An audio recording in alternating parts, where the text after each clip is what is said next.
O ginubanan ako ang kinakusgan akong bata. Kaya lagi nahutdan ako nung sa konsumo sa ilang boarding house. O mo ang ginubanan ako niya basinyag mo sa kaglain. Mong aksyon po nagkabalaka. Ang wasa sa modulong di mo uban tara hapsay atong huna-huna. Promises! Oh, good morning, good morning, good morning! Son Visayas, Son Mindanao. Today is another day na naman sad, no? For today's video, ginaubanan ako akong bata na mangumpra karong adlaw. Kaya para tomorrow ay relax day na niya kay day off day man, charot.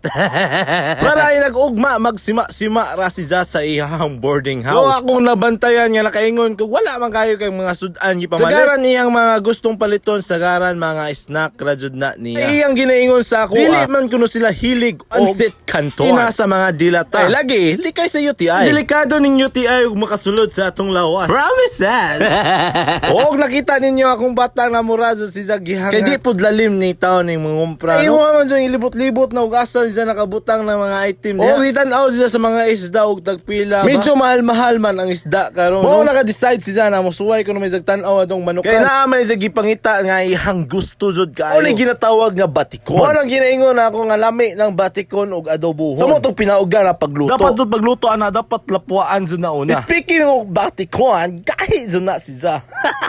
Pag human mo glapwa, anha na ni mo gisahon. Mo na natuloy-tuloy na imong pagbutang ana, butangan imong tuyo og suka gamay para mapantay iyang lasa. Og mas mosamot og kalami og butangan imong sili. For yummy, trot.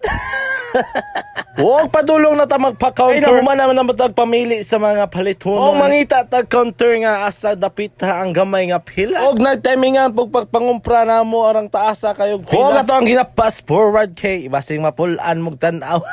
Huwag na tatakaron sa counter. Gapapanso na ato ang bata. Iyan ang gipang pili-pili gipang una to niyang mga bugas. Mga sabuan. O garang kasimpul sa atong bata na maod na nagiganahan ako diha niya kay garang kasimpul ra buaw. O wala may bagger si Ma'am Kasher. Kaya iya mang ginasugo ang iyang bagger. Maong ako'y nagbag kay maong sad ni ako ang trabaho. Maong bisik na kayo na ako. Promises!